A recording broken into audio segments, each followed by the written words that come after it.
This episode of Capes and Lunatics is brought to you by Tweaked Audio. Get awesome headphones, go to tweakedaudio.com and use the coupon code Southgate to get 30% off, free shipping, and a lifetime warranty. Or you can get there through the link on our website, southgatemediagroup.com.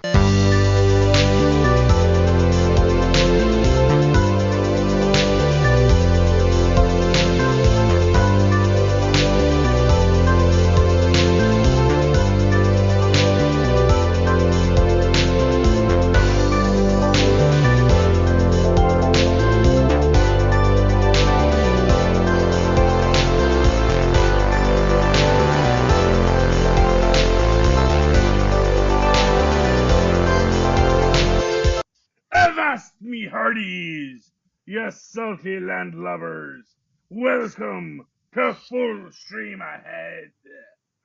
I'm your host, Charlie, the Professor Esser, and with me, as always, is my skinny rich friend, Mozz.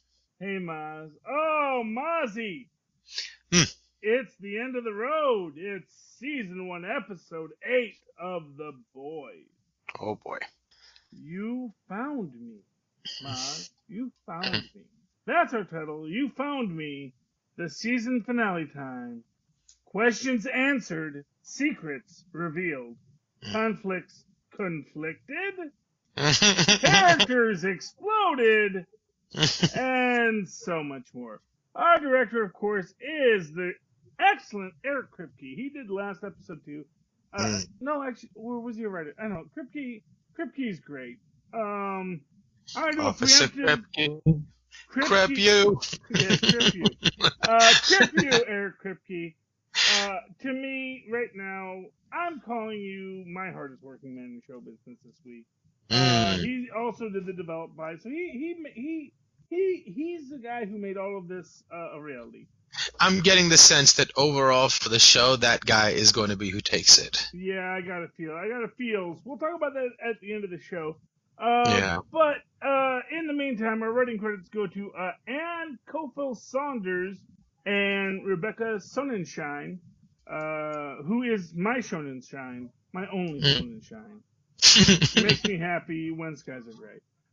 No, both Rebecca and Ann get our written by credits. Of course, Eric Kripke is getting that developed by again. And Garth Ennis and Derek Robertson get our based on the comic books by credit. Oh my goodness, what an episode. Now, of course, those of you who listened to the last episode, you may have thought we already reviewed this episode because we pretty much mushed the two together. The penultimate episode, Take a Drink, and the ultimate episode got kind of mixed up in me and Mozz's heads. Maybe we should keep our brains a little less mush before we do these podcasts. But perhaps, yeah. But in any case, I think we left the meat of everything alone. There was some stories, I guess, that were integral or finished off a thought from the previous episode that I guess we got into. But I think the meat of what this episode is about, we left alone. Well, you know what I'll say is I really get the feeling in both these cases it's one arc between these two episodes. Right. It's so, and within the relationships, because again, for the Deep and for Starlight, who, it's kind of funny if you think about it. This series kind of has bookends with the Deep and Starlight for some reason, and I don't quite know why. We have the Deep and Starlight at the start of it. We have them at the end of it, kind of reversing their own spots. To be fair. But also, maybe seeing how life is more complicated than it seems. We'll get to them in a minute, but this episode opens up with kind of the BA superhero scene we've been waiting for. A little bit. They tease it a little bit with letting, Homelander go a little nuts, but even this is still so reserved relative to what I'm sure he's capable of. But it was nice to see him, just wreck town a little bit. I don't know. It's sort of, to me, it's really punching down. Well, no, obviously. I'm just saying as a character that powerful, I want to see him express that power. I want to see some violence. I want to see some superpowered, lasers and punching and whatnot, and we haven't gotten that just yet. And so it was nice to get a little bit of that here. But I don't know. You know what it is? Here's my problem with it. It's all manufactured. It is 1,000% manufactured because we already, actually, and this was kind of the gag of it because we talked about this last episode. It actually gets revealed this episode that compound V he's finding there, he's the one who put it there. Now, right, or he might have even brought it there. It might just be part of a PR campaign. That might have been a legit sell. I mean, obviously they were packaging heroin, so they were legit bad guys, and the military was about to overtake them. And he said, "Hey, I got this one, and plus I'm just going to plant this real quick, just to make things easier." I think it'd be easier than leading the military to attack a base they were going to attack, and having that be the site of your experiments. So And you know what I think is telling about it? You really know what is the most telling aspect of this? What's that? The super isn't there. They're not tracking down the super. Right. This isn't like, it's just a random mission, right? Yeah, it's clearly a random mission because the SEAL Team 24 was there, ready to take the place, and then Homelander shows up to basically just make himself feel big, which is like you play basketball against midgets. You're not as impressive as you think you are. Well, yeah. And that's essentially what he's doing. He's playing basketball against midgets, and right. I'm not saying that it's anything to be lauded as showing character or anything. I'm just saying it's cool to see a bad guy do bad guy things. Well, fair enough that he is being a bad. So if we're on the page, he is the bad guy. So if we do accept that he is the villain of the piece. Oh, without a doubt. He is the big threat. He is the big baddie of the entire show, and the universe is coalesced around him in a way, out of fear, placating him with whatever they can to get him to stay calm. Yeah, I mean, I guess I get that. I guess to me, it's kind of the madness of King George. It's the idea of, we have a mad king who basically, fell bass-ackwards into power. And now all we have to do is be desperately afraid of him unleashing his wrath. Honestly, not to get political, but I kind of feel if this stuff wasn't written like, a year in advance, I'd say, man, this is some great political satire. And this is probably like, I've seen that scene before, Tristan. It's Jar Jar Binks coming out as the actual anyway, non sequiturs. But if this stuff hadn't been written like years ago, I would say this is the most clear political satire of our current situation, of people just placating an omnipotent baby in their minds. As what we see here, because this is, I mean, like I say, it's bad, especially when taken as a whole. Because even at this point, because this is the thing, the big scary reveal that we actually talked about last episode, where we find out that Homelander was the one distributing the drug, distributing the compound. Right. We thought that happened last episode. No, that's not true now. So many things happen this episode that really define where we're going. And among the things that define where we're going are the deep, after being sexually assaulted in the last episode, and coming to his own rock bottom, and doing the whole shaving his body, shaving his head, and then regretting it, and then just feeling worthless. It's powerful in its own way, I thought the way it was acted was wonderful too, where he's sitting there and it really seems like it's an idea that just happens.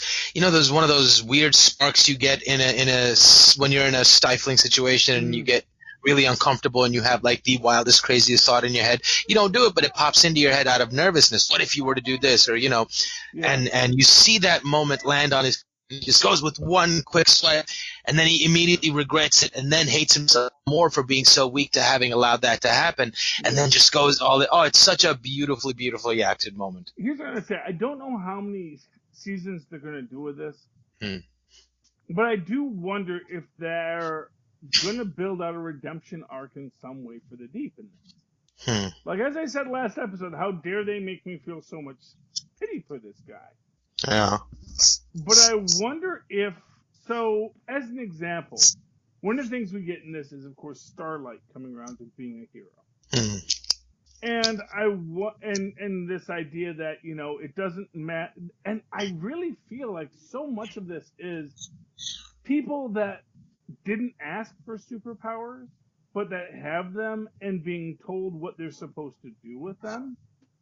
And, you know, honestly, it's real interesting that they haven't had a supervillain up until now, but I'm guessing that a lot of beings are culled early. If you understand my phrase on that, that basically a lot of people that were a real threat were dealt with quicker.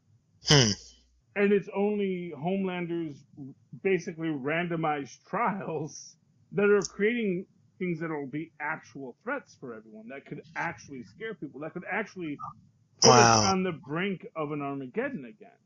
So it's kind of like they were so careful with their planning and rolling out of the experiment that they were careful never to let risk be too high, except in his case. And now he's taken everything out of the bounds of their control schemes, and they have no idea what can happen now. Exactly. Now we might see the full expression of the Compound V. Essentially, he has been an unknowing Ethel Rosenberg.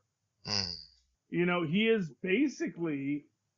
He took the atom bomb that Vought had in its little cell as if it were the formula for Coca-Cola. And, you know, of only 2 people will know half the ingredients kind of situation. And then just, you know, handed it out like candy.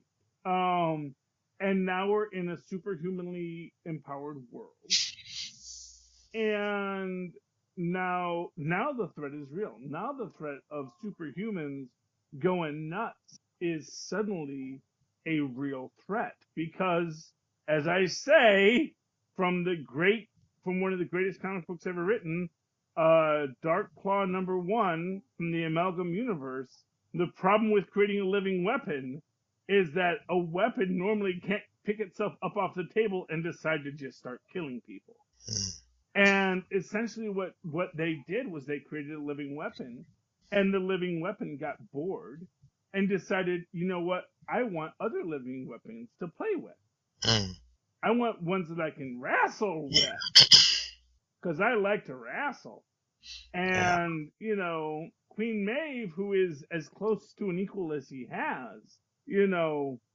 I don't know about that, because didn't she break her arm holding up a bus? You know? Well, I don't know. How big is a bus? I mean, I feel like it would be like Pinky's worth of work for Homelander, no? I don't... Well, you see that... Well, see, that's always that thing. He has laser eyes. So... And he's, like, super strong, right? He is super strong, but we also heard him sing about, like, the torque of the airplane, yada, yada, yada. Well, that's true, I guess. All those physics questions that it's like, you know... That's the thing, is, like, they're still bound by the laws of physics. They may have super strong bones. You know, that's always that thing about, you know, how King Kong's, like, ankles would break. It's like, well, no, they wouldn't, because clearly they didn't. So obviously, however he evolved, his ankles were stronger than a normal gorilla's ankles.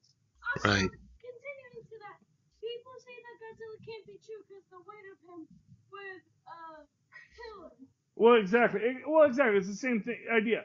It's the idea that, oh, this creature couldn't go from the water to the land. Tristan was speaking about Godzilla right there. Right. That, you know, a creature that size that existed in the water. First off, Godzilla doesn't exist in the water. He just was coming from the water. But the idea that because he is a water creature, he couldn't come onto land and have his bones be strong enough. Unless, you know, part of its life cycle was to do that, you know? Right. I think the gripe they basically had was a creature that size, his posture wouldn't be proper in that manner. Well, except it makes the assumption about... So, for example, you could look at human bones. If you found human bones, you would say, well, this being couldn't possibly walk upright. It would have constant back pain. Well, guess what? Humans have constant back pain because we walk upright. What's your question, Tristan? I don't get why people say, just because wouldn't our bones be able, wouldn't they feel normal because, that's how our bones are made? Well, that's exactly my point, is that if you evolve to be that creature, you can't look at a thing that's existing and say you can't possibly exist. You can't look at a Bigfoot and say, Bigfoots aren't real. You don't exist. It's like, well, no, there's a Bigfoot standing in front of you. Clearly they exist. Maybe now you have to explain why a Bigfoot exists. Right. So by creating this character, you have also consequentially created a evolutionary lineage for that creature as well. Exactly. So once you create the monster has to exist. Right. And then you have essentially it's the no prize rule of science. That you can't look at something that's existing in front of you and say it doesn't exist. And I mean certainly you can say, well, maybe people hallucinated or maybe it was mass hysteria. Fair enough. But when it steps into your lab and it's the freaking, gray alien, now you're going to say, well, I guess you're a green alien, a gray alien, and now we got to discuss what that means for everything else. Right. Yes, Tristan. I feel like in the Mandalorian thing, I think I would. Okay, Tristan definitely wants us to talk about Mandalorian. So I definitely think after we do our little sorbet of the Black Mirror, I think we should go into the Mandalorian. I'm with it. Let's do it. Okay, so we're going to do a quick sorbet of the Black Mirror, and then we're going to go right into the Mandalorian after that. Okay, but back to this episode. Oh, no, it's okay, Tristan. You're a part of everything, as you always are in my life. Back to this episode. So within this entire storyline, within this entire concept, so what I was saying, to get back to my last actual thought, what I was saying about the Deep is I think because Deep isn't the Aquaman pesty, the writers may decide to give him a redemptive moment with Homelander in the second season or later where he gets to show he is strong. He's just always in. So, for example, we don't know if Homelander breathes. We've never seen Homelander in space, as an example. Which means you get into the water. And, of course, it's like, oh, heat vision. Well, that's not going to do much in the water, dude. It's like when you shoot bullets into the water, the waters put so much resistance on the bullets, they're basically useless. Right. And there's lasers that can operate underwater, I'm sure. Well, yeah, but to shine a light on something, yes. But to be a burning cutting laser? I think so. Well, essentially what happens is the energy hits the molecules of that surface water and they immediately evaporate. And I don't know, but if there's enough of a concentration of it, I think, because they have like these torches that cut metal underwater. Oh, yeah, but that's actually a different kind of torch. That's a magnesium. Right, so I can imagine they have... So essentially, if Homelander is underwater, and that's the trick. If Homelander is underwater and right next to the Deep, he could certainly laser eye him. But if Homelander goes underwater and the Deep is behind him and puts him into a half Nelson... Right. Or a full Nelson. You would need to do a full Nelson in that situation. Right. If the Deep underwater is as strong as Homelander and then can swim, it's when you put your arms under someone's armpits and then put your hands behind their head so that you're holding them down so they can't move their arms, and then swims them underneath the water. It's a classic bully move. Oh yeah. It's an actual wrestling move. Of course, but it's a classic bully move. Well, but it's also it's a perfectly legal hold. Don't tell me a Nelson is not a legal hold. Okay. Well, most certainly. That's not a chokehold. That's not even a sleeper. That's just a perfect submission hold. I've even recently discovered that there's something as a quarter Nelson. Who'd have figured? I can't even imagine what a quarter Nelson might be. I remember looking at it and I was like, oh, that kind of makes sense. I guess it is kind of a quarter Nelson. It's like where it's from. I don't remember exactly what it is, but it's something like the front, but it's like one hand. Well, it's from the side, sort of like you do it like the arm around with the other arm under your own armpit and sort of kind of like pushing it back. So it's kind of like yeah, I can see that. Yeah. something like that. I don't remember exactly what it was, but I remember seeing, oh my God, there's even a quarter Nelson. I wonder if there's an eighth Nelson. It makes you wonder who Nelson was, because this guy was apparently one of the greatest wrestlers who ever lived. Very clearly, yeah. Nelson. That's probably why they named the bully in The Simpsons Nelson Muntz. I'm going to go out on a limb on that one. Anyway, so I think you might get him on. I don't think he's going to beat Homelander, but I think he's going to be integral into whatever defeat might come to Homelander.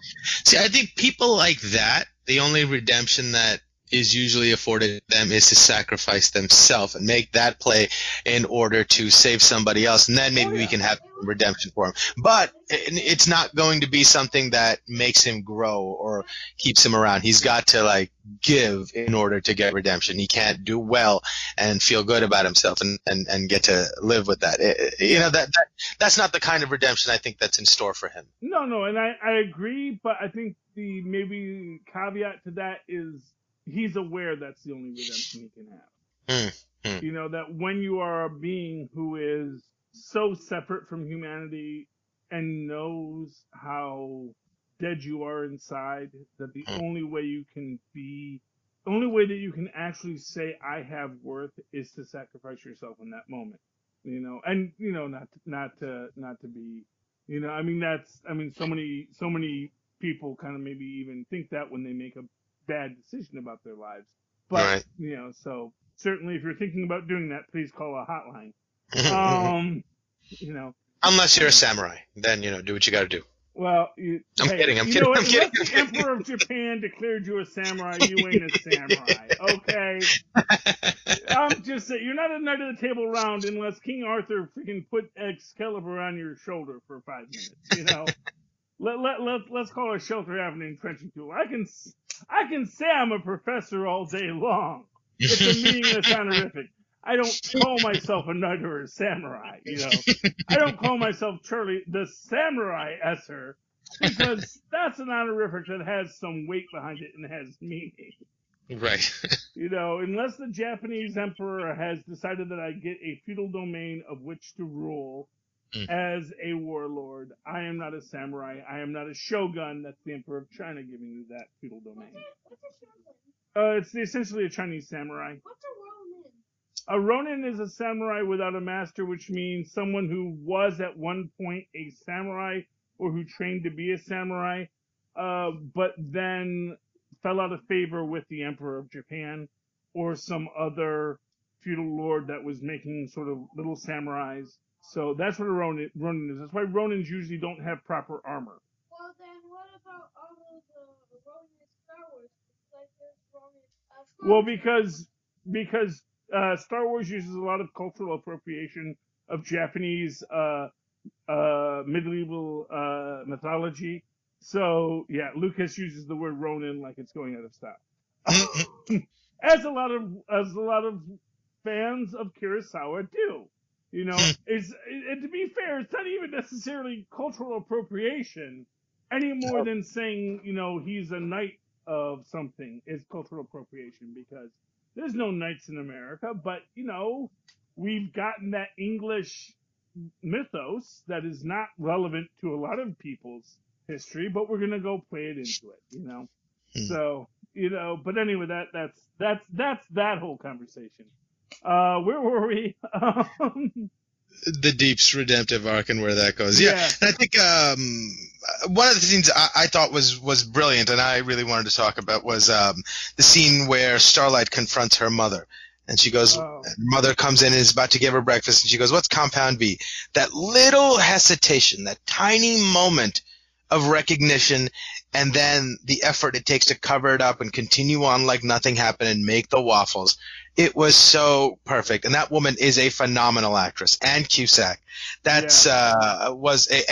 I love that scene because she's such a great actress. That scene felt really, really real. And then when Starlight storms out, you get, what you think is going to be the rote obligatory scene where no Annie, but it felt real. And like unlike in most other shows, you don't just stop. She chased after her, went to the door, and would not stop calling for her to come back. So it didn't seem like she was saying Annie because the lines told her to. It really felt like she was begging for Annie to come back and continue the conversation. I thought that scene was great. Yeah, and I thought Anne Cusack was perfect in that.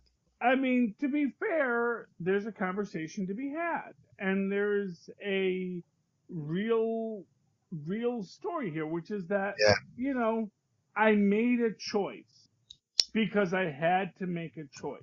Someone said you could have something more, and I was a person in dire straits, and it's not like they were saying it. First off, I doubt there was a full disclosure, at this. There's never nothing. This is probably, well, actually, I mean, you have to jump it ahead now because she was probably born in like late 90s. So there probably were proper, well, in our world, there's proper laws about what you have to tell someone about before you give them an experimental drug. But in this universe, who knows? It's like the Watchmen universe. They never passed another. Yeah, but technically that drug doesn't exist, so there aren't any laws to govern its implementation. Well, there again, yes. So it becomes very. So they probably had them sign something that said, "I acknowledge that this is a illegal drug that I'm giving to my child, and I accept all risks therein." Right. In little Latin boilerplate, So yeah, but at the same time, it also worked out really nicely because her daughter did become some crazed sociopathic monster. She became a superpowered, amazing superhero. Yeah, and it's like when she says, "How much did they pay you?" She was in her mind when she played that moment out before she got there to have that conversation with her mom. That was sort of the linchpin of her anger. She was waiting for that to be exactly what she thought her mother was in that moment, that she took the money for it. When she says there was no money, I simply did it because I thought it would be best for you. I was, and there you see Starlight take a moment where she turns her head and thinks to herself, wait, what? There was no money? So what then? And she softens for a second, but then finds her anger again. And I thought that was a beautifully done scene. And it makes sense in the idea that it wasn't about the money. They weren't paying her to experiment on her child, because not for nothing, if you said, "I'll give you $1 billion if I can experiment on your child," you're living in a much better house and you're not, doing the pageant, which is in its own way Vought's own catch there, because obviously if the child grew up in a big mansion without ever doing the pageants, they're not going to become a superhero. She's just a girl that can warm up her hot cocoa with her hand. That's not useful to Vought. So you got to keep them hungry. But that's the thing. It's like obviously, if you really want to make a point about it, it's like it would be better if these were children that were sick and getting superpowers. But that's not the case, because obviously, you're not going to run the risk of giving a sick kid this stuff that might kill him. Yeah, and now that you mention it in that light, it also reminds me of the base story of the video game Halo, where the alien forces have attacked and humans are having trouble fighting it. So out of the necessity of fighting this alien horde, they start a program where they kidnap children with a genetic marker that will be able to handle the process they're about to go through, which is genetic enhancement, biological enhancement, and they get turned into these super elite super soldiers called Spartans, and they win the war for humanity. But it's sort of in that same vein. It just made me think of that.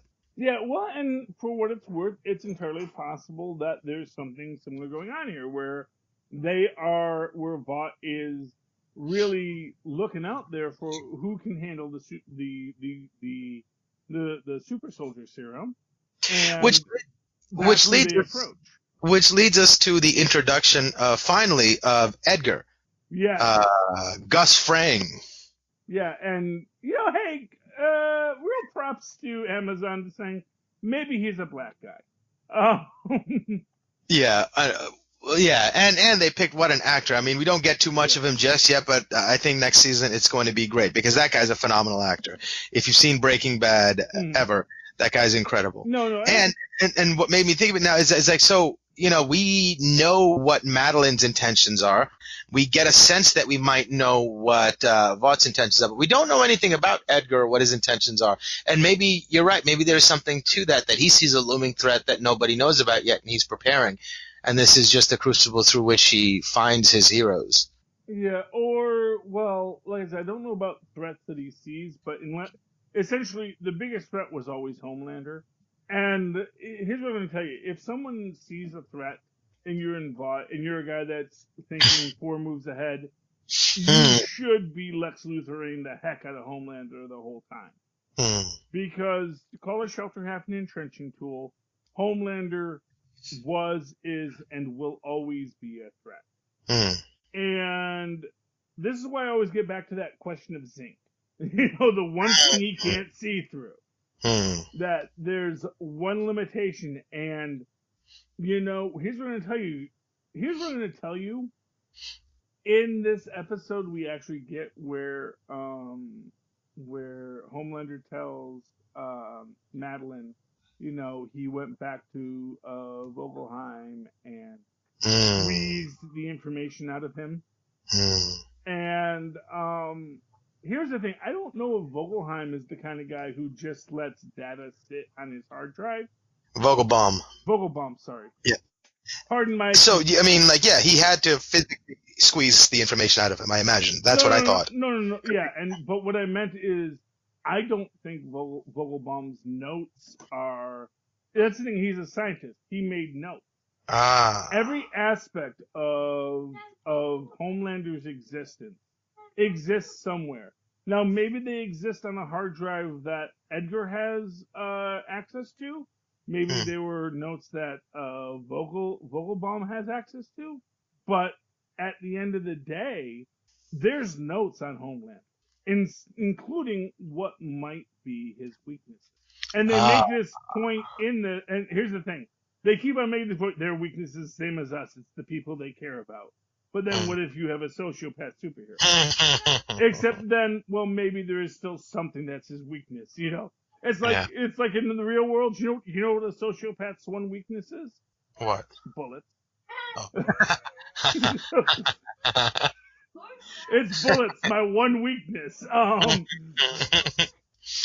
Well, knives too, Tristan. Yes, thank you for correcting. And that's the thing. It's like here's the thing. In order not to basically murder a too powerful soup once you create one, the impetus has to be, well, how will we murder it at some point? Now, I could be overthinking it because I do think like a supervillain. Just like I always used to say, you don't build a building without thinking about how you're going to take that building down someday. I think the clones would beat the stormtroopers. The stormtroopers can't shoot straight. The clone troopers seem to have a really good skill at shooting. Anyway. Yes. Okay, Tristan, just watch your show. No, it's okay. I can't talk about 2 shows at once, Tristan. That's the only problem. When we talk Mandalorian, you can hop back in. Anyway, yeah. But I think from there we can go to the boys in their little hideout. Yes. And that storyline. So Butcher takes Huey with him, and somebody gets the drop on the rest of them. Well, yeah, and Butcher basically gets the information that that Vought wanted them, and the DOJ said fine, which is politics as it is. I'm not even gonna say it's unrealistic because it's whatever. They've decided they're gonna go this route. Honestly, I think that here's what I'm gonna say. And again, just because I have a supervillain mindset, I gotta say that the CIA isn't worried about Stoops prior to this moment, or everyone got scared just because Mallory's kids got torched. Honestly, I gotta think that people would be way more invested, that the government is going to be way more invested in this conversation prior to this, but then maybe the government's run by, basically a bunch of dumb guys who Right. gets lucky into running a country, rather than actually being a supervillainous organization dedicated Or to ruling the world. or they just collected the most money from donors, or won the contest to pretend to be the one in control. Well, yeah, it's, control is relative. And again, like I always say, here's what I'll say. It's like a guy like Homelander, you wonder what would happen if that entire, SEAL Team 27 decided to just say, no, Homelander, stand down. We're running this out. And he decides to fight them. And yeah, he might be able to laserize a few, but, a dozen well-trained soldiers, he's bulletproof, but then again, what kind of bullets do these guys have? It's all these kind of, like, more complex questions that if we knew we were going into this fight, what would we have? Would we have something sort of like when they make the hypercarbide bullet to pierce translucent skin? Now, granted, they shot it because they were idiots, because they didn't cover him with paint first so they could actually aim it. Because he's in a cage, it wouldn't be that hard to shoot it at him if you knew where the heck he was. And then the fact that it reflects off of stuff is just ridiculous, because it shouldn't have. Because it's going to be harder than anything in that room, unless steel is actually harder than translucent skin, in which case, just shoot him with a freaking, full metal jacket, and then we're good. But anyway, I digress. That's going back to earlier in the season, folks. Go back and watch it. It's fun. I think it was episode 2. Was it episode 2 where they blow up translucent, or was that still in episode 1? I think it might even have been episode 3. No, I gotta think they blow up translucent. We're only 8 episodes in, Mozz. They covered a lot real quick. Yeah, that's true. one of the reasons why we blended these last 2 episodes I was surprised together. when they killed him, because I was like, hey, that's a really, really interesting and fun character. That's what I was like, and he was there for a while, so I was the idea that he could die had sort of dissolved away from me. That's why I think it might have been more than 3 episodes, or more than. At the end of the day, he's kind of just, I think League of Extraordinary Gentlemen came out first, where they did the Invisible Man in a similar way. Although, to be fair, the original H.G. Wells story actually does look at that idea. What if no one could see you and you could do whatever you want? I mean, I'd like to think H.G. Wells was a little less sexual, because it was the Victorian era. But then again, you never know. Or it might have been the Elizabethan era. I don't know. But it was early 20th century, and there was some sticky wickets about. But but anyway, so yeah, that's translucent. So Huey gets himself caught on purpose. He does. And they have such a great scene where Frenchie is beside himself. That is the silliest bit of bravery I've ever seen. That is you've completely given your life away. Yeah, what I love about that is that it's like, no, I have an actually plan, which is, it says you can pick a lock with anything, which again, super big assumption. That this random piece of wire is going to pick whatever lock they're locked in with. Right. And you gambled your life on it. Yeah, exactly. But, hey, I mean, it works out great because it says superhero logic. So beautiful. We'll allow it. Right. But in this moment, he makes that choice to, I love you. Makes the choice to go into this thing. And basically, he fixidents a retainer into his mouth, so it looks like just normal bridge work, which I don't think it would, but whatever. I guess, again, you don't pay the best for these guards. This kind of stuff happens. Yeah. These are basically guys who couldn't cut it in the military, and now they get to hold guns for a living because a government's going to pay them. Well, not a government, but a company's going to pay them to hold guns and probably dock them hours for vacation time. So it's like Vaught's not pulling in Union troops. Right. That's what you got to remember about mercenaries. They ain't Union. This ain't the Star Wars universe where there's an entire guild to handle the bounty hunters and the mercenaries. These are people that are basically washed out of the military got hired by Vought to be their shock troop. And basically, Vaught's the guys who are going to look the other way because they don't have to pay you as much. Because it's a bottom line question. Not now. No, come on, Tristan. I love you. I love you too. Go. Well, it's you. You can see I'm podcasting. Let me podcast. I love you too, buddy. I don't mind hugging you and telling you you're loved and all that kind of stuff, but we're in the middle of the podcast. Yes, especially when you want to talk about what you happen to be watching on a show that no one else is watching right now. Anyway, moving right along. So they let him get in with the thing. They had to punch the thing out of his face because it's comedy. That's the only reason for it. Right. I don't know how strong Fixidence is. I know you can fix it and forget it, but I also happen to think that I've seen Fixident because my mom had dentures. I don't think it's nearly that impressive. But they do knock it out of his mouth, and then they have the retainer, and they can do that. And again, I don't know why punching him would have necessarily knocked it out of his mouth, but okay. I'll allow it. I mean, it's like the tool only knows what it does, right? So he knows how to punch people, and he's like, hey, I think that might work. Yeah. I know how to do this. I know how to punch someone. Well, there you go. And fair enough, it worked. It worked. And then the other tool knows how to pick locks, and the tool knows how to show up and be completely unassuming. And of course, that's the real story, is that Huey's power is he is the real Invisible Man. Because it took everyone so long to remember, oh, that's who that was. Because he can just walk right in. It's the old, this was always my big anger point with Michael Bay's Transformers. When they made Bumblebee a Camaro. Yeah. Because Bumblebee was a Volkswagen Bug. And a Volkswagen Bug never arouses suspicion. Because it was a car that could be at pretty much from any era. And you'd see a bug and you'd go, oh, look, it's a bug. And then you'd walk right past it. You wouldn't think anything weird or nefarious about a bug. And you wouldn't think it was out of place anywhere you went.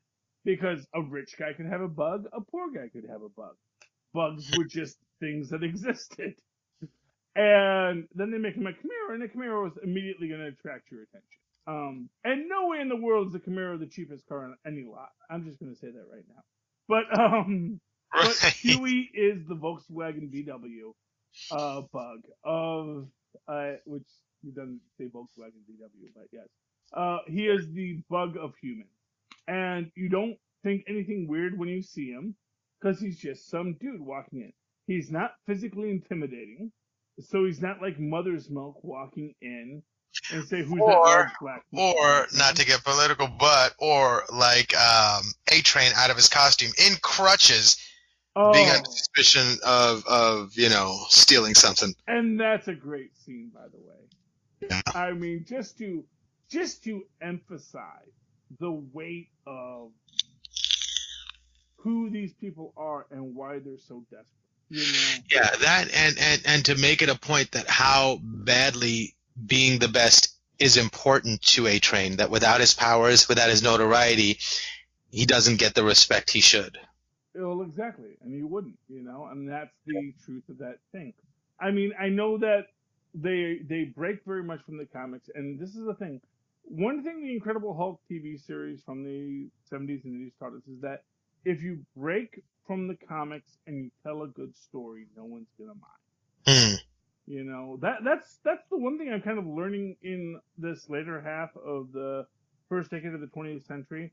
For all the internet outrage out there, when the story is good, people will, even the trolls can't argue, and that I think is the most fascinating aspect of the whole story, is that when the story is good enough, the trolls can't argue. And, I think that one of the aspects with A-Train is that, yes, he is so desperate to keep what he has. Because he is, he's basically a Major League ball player who...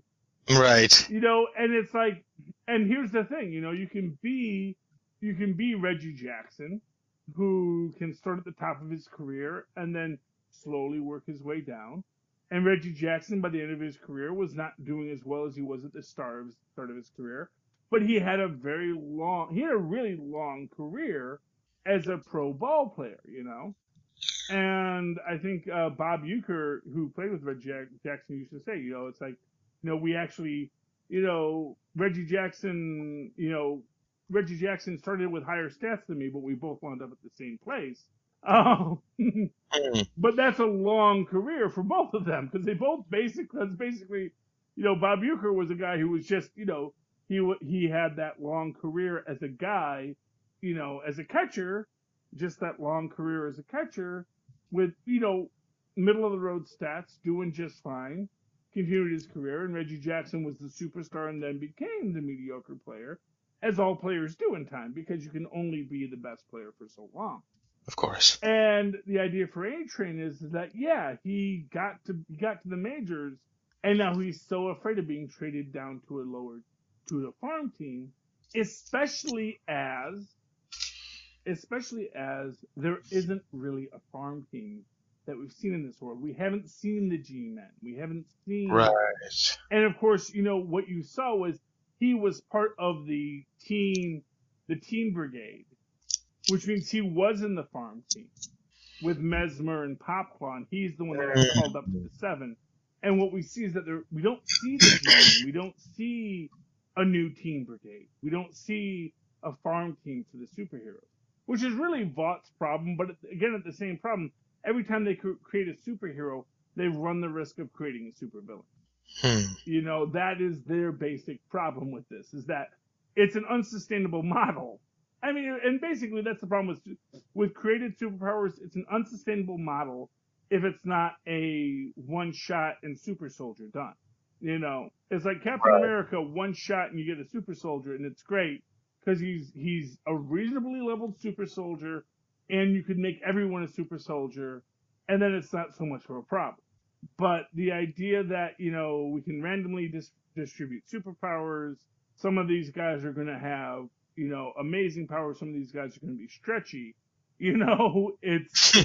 it's not a good business model for Vought. Now, they've managed to find a way to work this niche into a profit margin, but it's like Netflix, it's always teetering on the edge of ability. It's a great idea until someone steals it. And what they never imagined was that freaking Homelander was going to steal it. Right. And Homelander said, here, you get some Compound V, and you get some Compound V. Everyone gets Compound V. And then we're going to see what happens next. And we will see what happens next episode, whenever that drops in 2020. But in the meantime, of course, Butcher tries to exploit Homelander's weakness. What he thinks is one weakness, but he doesn't realize he's dealing with Kaiser Soze. Well, he doesn't realize he's dealing with an actual sociopath. Right. Because you remember in The Usual Suspects, Kaiser Soze, the myth that Verbal Kint tells in the FBI's office is that the bad guys came into his house and held his family up to gunpoint and said, if you don't give up your territory, we're going to kill your family. And he takes out his gun and shoots his wife and his 2 kids in the head and says, now what are you going to do? Yeah. As an explanation of how crazy and insane Kaiser Soze was. Yeah, and to be fair, that's kind of the social pathology you need to be, it's an interesting question about the myth of the sociopath. The sociopath, it's an actual mental condition. Me and Tristan were having a discussion about the difference between sociopath and psychopaths. I'm not sure there's a clinical definition, but I always felt that the central definition should be that a sociopath is at its core a human without human associations that is unable to, and I want to say unable, I will say unwilling to form human bonds with other humans, but that a psychopath is a sociopath whose inability to form social bonds stem from a psychological dissociation from reality. Essentially, I've created a universe of myself, and that's why I will not allow myself to bond, rather than a sociopath who simply is unable to form the bond. Now, in that sense, a psychopath is more dangerous, but a psychopath is also much more likely to be defeated because, they have dissociated themselves from reality. Whether or not Homelander is a psychopath and that he is dissociated from reality in that sense that he does not imagine someone could be a threat to him, or a sociopath in that he is aware of reality but just does not feel the need to bond, is a real question. I actually think he is a psychopath because I do feel that he is but that's the thing. He's unaware of a reality that could harm him because he's never experienced. Right. So in that, although at the same time they kept him in a little box most of his life. Right. So he is a product of the evil hearts of the people who created him. And the people who created him, by and large, is us as society. Well, I don't know if us. It's so much as what I will say is, here's what I will say. He was kept in a box, which suggests he felt powerless. He felt powerless most of his life.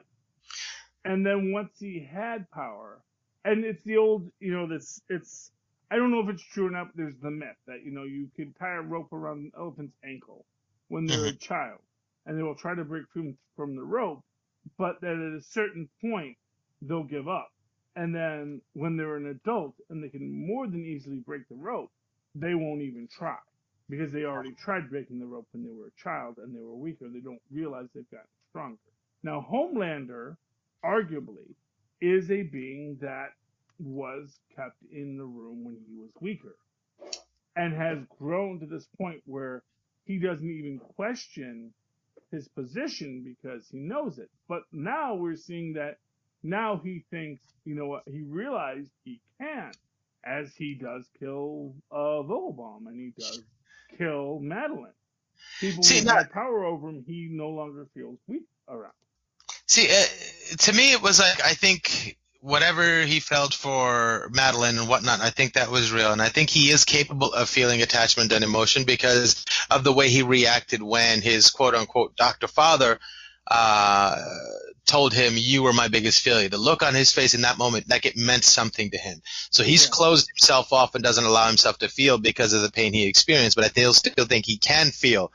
And in that moment, the emotion that he is riding is incredulity and arrogance and blinding rage at the fact that someone would even think that he could have a weakness. Yeah. And couple that with the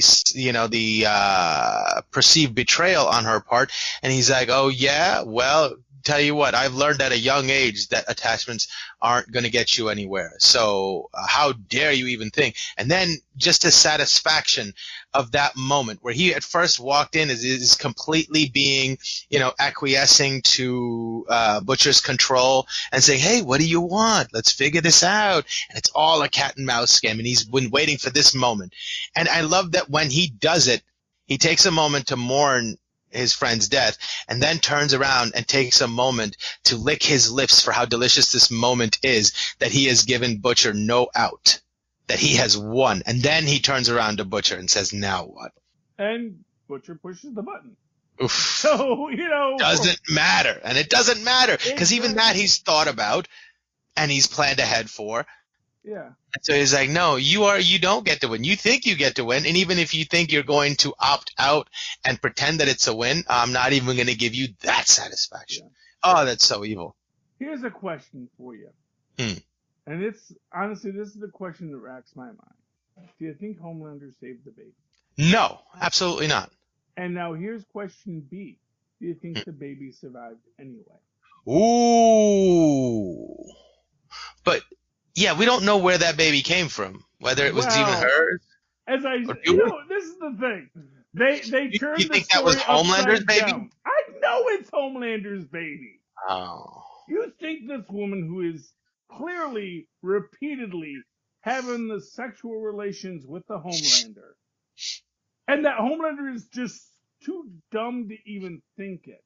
And here's the crux of Yonder Biscuit that shows how dumb, how pathetic of a baby Homelander is. He doesn't even realize that's his kid. Because here's the thing. They told him, "Oh, you had a kid, and it tore itself out of its mother's womb, yada, yada, yada." But then he learns that's a lie. And then he learns, oh no, we actually set up Rebecca and the kid in a little house in Sandusky, Ohio. $5, Sandusky, Ohio. It's the amazement park. For his kid to be. And it never even dawns on him, wait a minute, I've been putting my sperm in that lady. Maybe that baby is my baby. Because they never suggest, because obviously it's meant to imply that she had a kid with a surrogate, or like, she got some sperm somewhere. But we never hear about a Mr. Madeline, and we never hear that she got, a procedure done. Honestly, the idea that kid isn't his kid is utterly ridiculous. It is utterly ridiculous. That kid is not his kid. So I guarantee you that kid is alive, and Homelander is just a moron. Which is why I think Homelander is going to get his comeuppance. Why I think they're going to give a redemption arc to, honestly, to the Deep. And yeah, Deep's going to die horribly. That's fine. But he's going to kill Homelander as he's killing him. You know what I think is going to happen? Because now that we're talking about it, I'm realizing that Homelander has just gained an ally that is maybe just as strong as him in his son. So now we're going to have to fight two Homelanders. So what I could see Deep doing is maybe killing baby Homelander or teenage Homelander. Well, except that who might become a threat. Except that Homelander has a mom. I'm sorry, what? Homelander has a mom. Right. Homelander wasn't raised in a little steel box. Right. And so if we take Vogelbaum's words about if you raise the kid without their mom, they become cruel and evil. Oh, so you think but just because it's his father, won't he be wowed and want to do whatever his father does, or? Where the heck was his father this whole time? Well, that's true, but he did when he tells him, "Hey, I'm your dad," and his eyes flash. The look on him is like, "Oh my God, my dad's here." It wasn't like, "Oh my Dad, gosh, I'm gonna burn you with my laser eyes." Is that the look you saw on his face? I thought I was smiling. Know. Well, who wouldn't smile when you're about to shoot your dad with laser eyes after you went out for a pack of cigarettes and never came back? That's interesting. That's the thing. I think there's a lot more complexity to this story than we're even going to get. They're breaking away from the books because you have to. Because if you just told the story in the books, first off, every nerd's going to spoil it for everyone else. No one else is going to get to enjoy it. And the nerds themselves won't enjoy it because they said, well, yeah, that's what happened in the book. Right. So you have to change the book because we have to make this a new story. Because there's no sense in telling the same story the exact same way. When Shakespeare did it, people didn't see these plays all the time. So you could go around, you could do a Shakespeare show. And, it would come around to your town like once a month. And you're like, oh, no, man, this is great. Gotta watch this Macbeth one, man. This is the good one. And we'd all go and would watch Macbeth. And like, oh, that was amazing. And then you wouldn't see it for another couple years. It was like the Disney Vault. You wouldn't get Dumbo back, except for maybe like 10 years later or 5 years later, and you take someone else. Oh, I got to show you Dumbo. It's really great. It's really fun. And so when you're adapting a product like this, you have to say it's not going to be in the vault for 10 years, and we have to get people interested in this, which means we have to take whatever the essence of the story is, develop it, but then tell a completely different story so that no one knows what's going on. We've got to hit the beats right away that people are expecting. It's like good jazz, You're gonna play if you're gonna play Twinkle Twinkle Little Star in a jazz motif. You still got to hit the right notes to let people know they're listening to Twinkle Twinkle Little Star. Indeed. But if you don't go off on a riff to let them know it's jazz, then you're just playing Twinkle Twinkle Little Star. Right. And that's the idea. You got to go up and down and do some scales and throw it in there and mix up and play with the tempo because that's the nature of jazz and that's the nature of storytelling.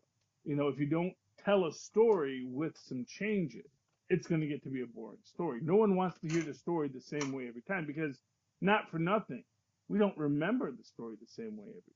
If you think about a story that's really important to you, and if you were to watch it again, you'd realize that parts that you thought were really important maybe weren't as important to the filmmaker. And the line that you thought was the important line, was a throwaway. And maybe because it was a throwaway is what made it sit with you. Sort of like where, well, to go back to Jessica Jones, where Patsy's mom is telling her to just throw the line away. When she says, and I'll never see 10 again. She says, every girl in that room is going to be doing a swoon. Throw that line away. And when she would throw that line away, that suddenly makes the line have more weight. Because if you did a big swoon on it, you wouldn't see it. But then when you go and watch it again, and in your mind, it's like, I'll never see 10 again. And you put the swoon in yourself, when you watch it again, you say, oh, she just threw that line away. But it still has so much meaning and so much weight. And so that's developing a comic book or a book or anything to a movie. You know, if you're going to do a remake, you have to look at those lines that were throwaways and know why those throwaway lines had so much meaning for people, and then understand how that structures the story that you tell now. So, but yeah, so that's where we leave it. Homelander wakes up Butcher, and I guarantee you, here's my predictions for season 2, Electric Boogaloo. That baby's dang well alive. In fact, you're going to see Edgar coming to the blown up world, the blown up apartment, the blown up house at the end of it. And, you know, just say, and see the baby sitting there going, and says, yes, I know.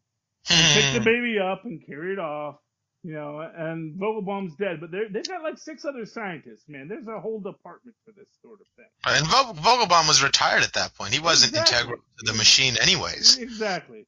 Edgar is not waiting for Homelander. Yeah, I think that scene was cool with Homelander meeting his son, but the way more interesting moment was when Butcher locks eyes with was a dead wife that he thought might be alive, but truly believed was dead. Yeah, and of course in that whole scene there's a lot of story too, because it's like, is she there by her own choice, and here's the thing, it's like, it can have been a consensual moment, it could have been a mistake, or it could have been something no one anticipated, but then something else happened, and something else happened, and now we're in the situation where she's, what was that? She's raising Brightburn, you know? But, right. But maybe Brightburn's not a complete and total jerk in this universe, you know? Right. And regardless of what was pushed onto her because of the circumstance, and, you know, she didn't want to leave Butcher, but she had to leave Butcher, but that doesn't absolve her of you know, messing around and what caused all this. So you can have a little bit of sympathy or pity for her, but, you know, not a whole lot. Here's what I'm going to tell you. If it's a consensual messing around, there was probably problems with the Butcher relationship to start with. If nothing else, we know Butcher is not the nicest guy. That's a fair point. And any sort of flashback we've gotten of their relationship has been through the rosy-tinted glasses of Butcher's own self-justified memories. Exactly, my friend. And that's where you get the crux of the biscuit and the apostrophe of it all. That's a really, really good point. It's Butcher. What are you going to do?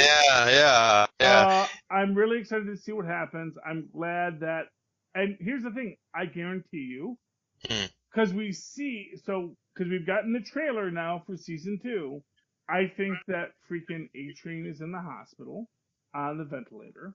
I think the story that Starlight tells is, oh yeah, there was a big escape and I came to help A-Train, and then A-Train suddenly had a heart attack. Who knew?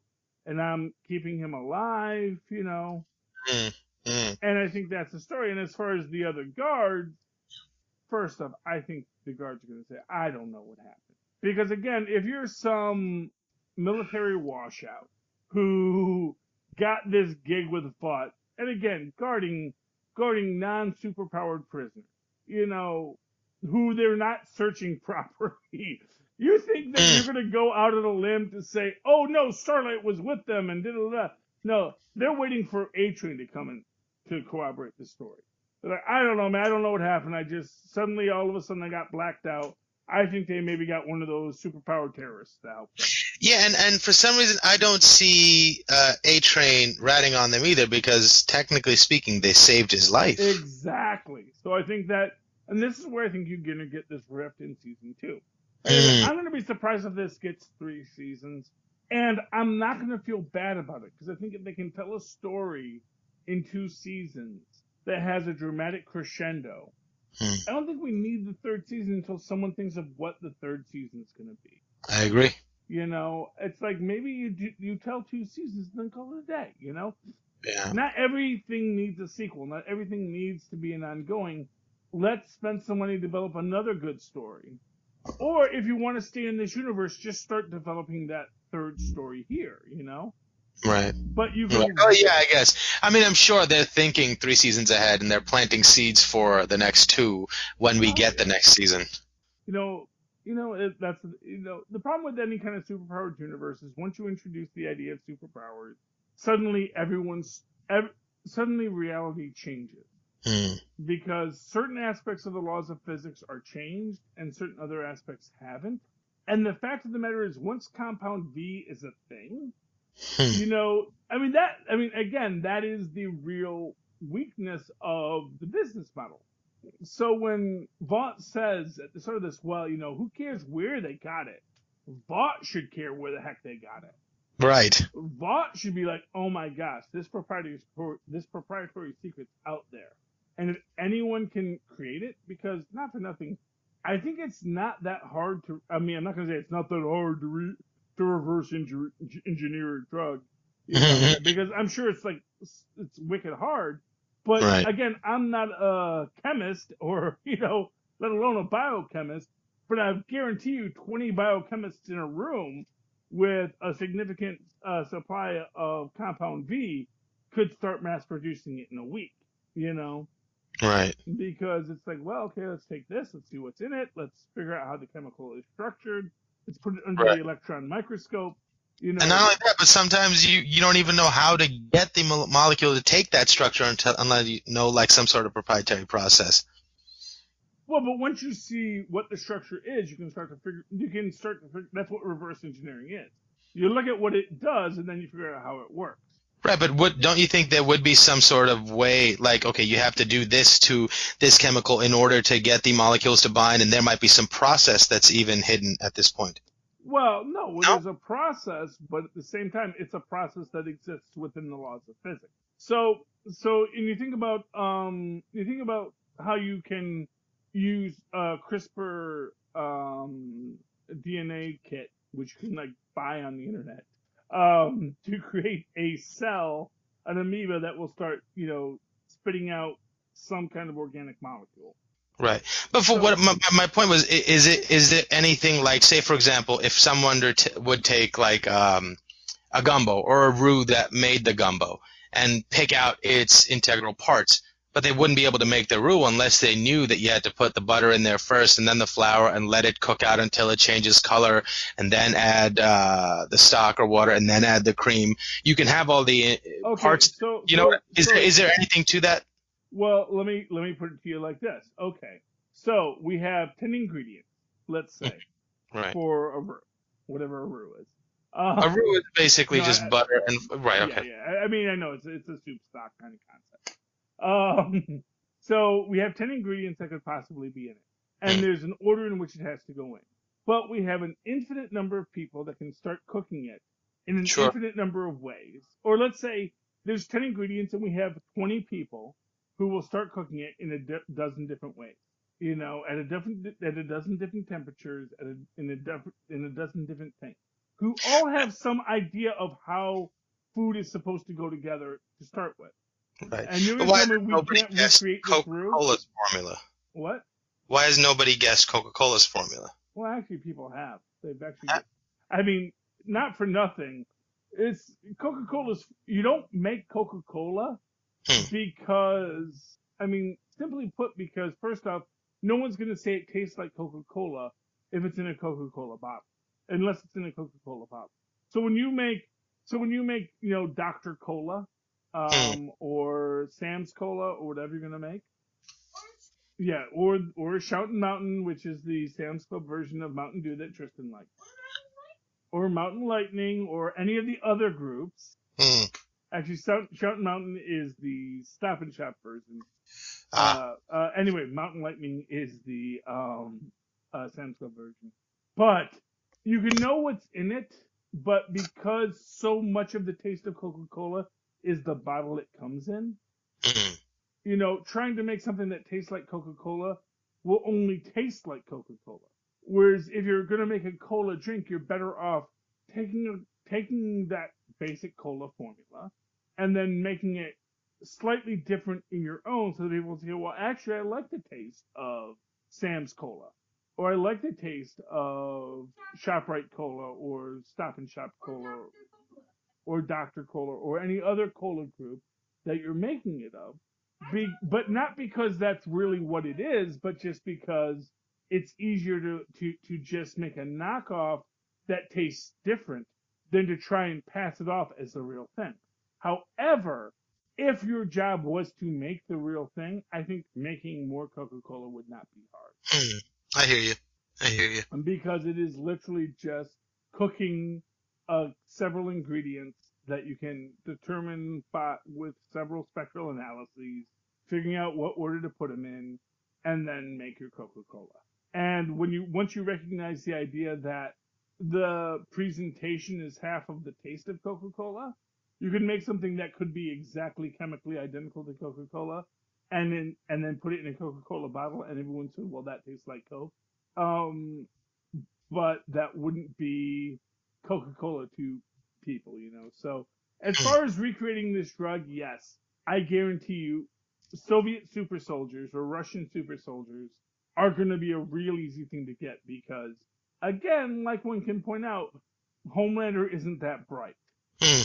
And honestly, he probably picked A-Train because A-Train was desperate. In fact, I guarantee you him bringing A-Train into the 7 at the start was part of his plan. Wow. Which is that idea that I needed someone who needed to be here. I needed a partner who I could trust couldn't betray me. So, I mean, these are all, mark my words, these are all revelations we're going to get next season. I could see it. That'll make sense. Okay. Anyway, we're going a bit long here. We're over an hour for this episode. I think we were for the last one, too. These last two were pretty good. Yeah, well, they were really good. It's honestly, like I said, this should have been a 2-hour movie that you could just watch and enjoy. But let's talk about the final. So let's wrap up this episode, Mozz. With our hardest working people in this episode, and then I guess. Yeah.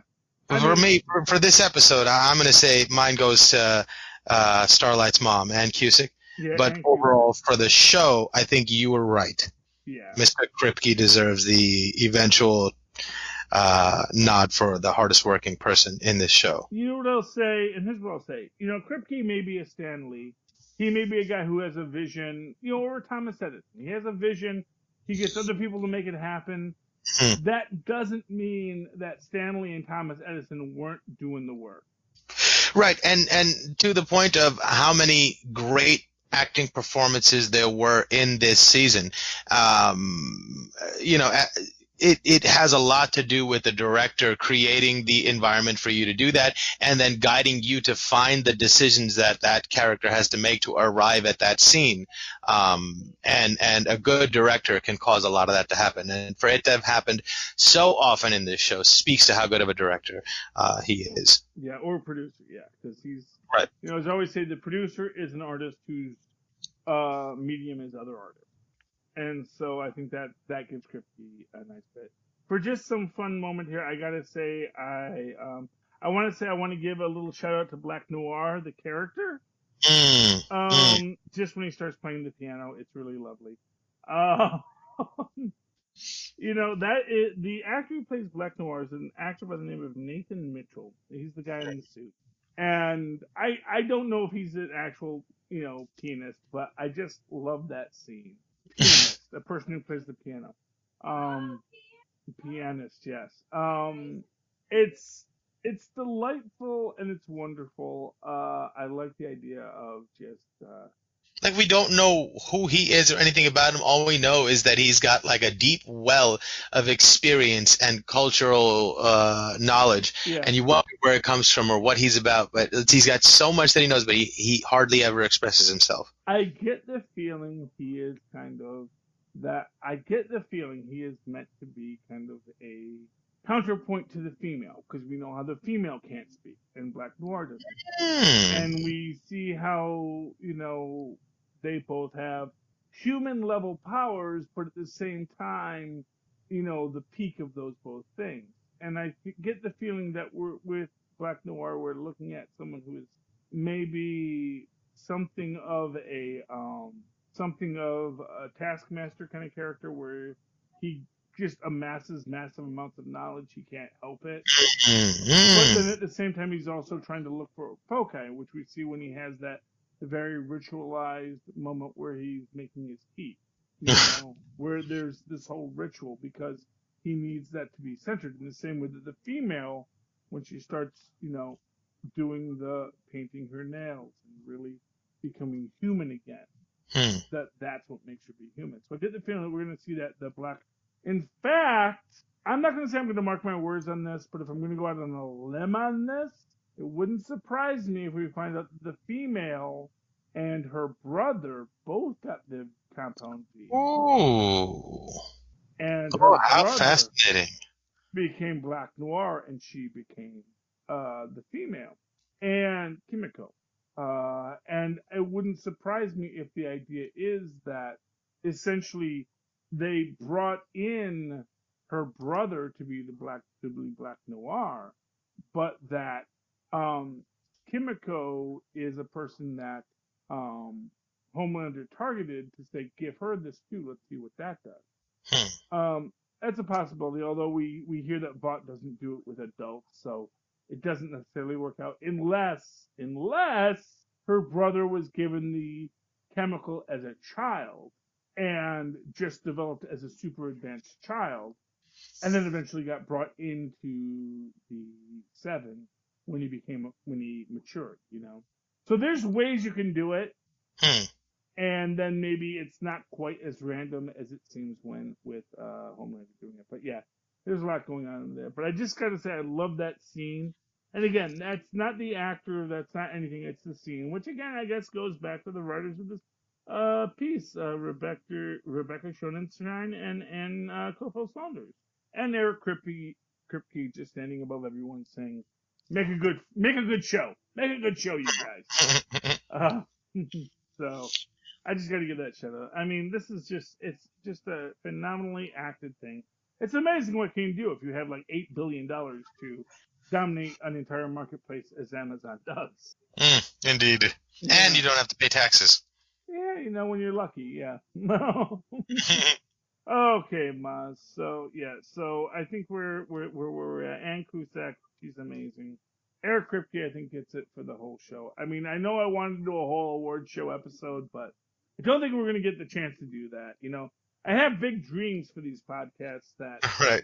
I think we covered all the big ones, all the important ones as we were going along. Yeah, I think everyone got a shot at it at some point or another. Huey may never have, but that's why he's the Invisible Man, and that maybe is why Huey, who plays Huey, Jack Quaid, may really be the hardest working man in the show, because as the Invisible Man, he's never seen. But, well, not only that, but sometimes you need a piece of bread for the burger to work opposite of, so you can notice how good the burger is. Exactly. So he's kind of like the straight man that everybody gets to have this wild character and still have it be somehow grounded in reality because there's a real character standing next to them. Exactly. Okay. We've done so much here. This is just such a great show. I can't wait for the season 2 to just start. I don't know if we're going to cover it or not. We may be onto a completely different show by the time the boys come back. But if it does, I think we should intersperse that in between whatever we're working on at the time. Yeah, maybe we'll do a special, or maybe we'll start it up again. Yeah. You, the listeners, tell us what you think. In the meantime, Mozz, how can people find you? Or they can email me at mozzmanzor at gmail.com, or find me on Facebook under Mozz Manzor. That's MOZZ MANZOOR. And of course, you can always write to me in that old-fashioned email way, the way our moms and pa's once did, at superconnectivityblog@gmail.com. That's superconnectivityblog, all one word, at gmail.com. And of course, you can always follow me on the Twitters as I live tweet things when they're on broadcast television. At Charlie Esser, that's CHARLIE. Yes, SER. Look for the 2 E's in the middle. For quality! Ding!